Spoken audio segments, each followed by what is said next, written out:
robežupīte. Šodien mans sirds vieglās stīgās notrīs, šodien manas kājas viegli zemi min.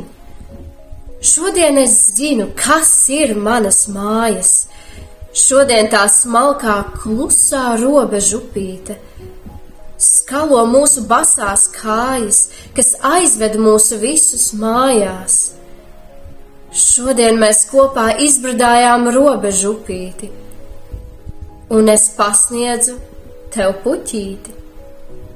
Šodien es paceļu akmeni no tava dārza un klusībā iestādu tur puķīti.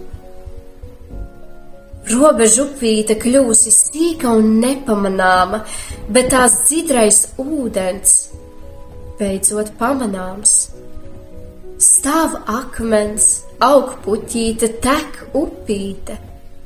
Es brienu laimīgs kājām basām, caur ūdens zālēm asām. Man nesāp, jo es esmu laimīgs. Es brienu basām kājām, es esmu laimīgs, jo uz savām mājām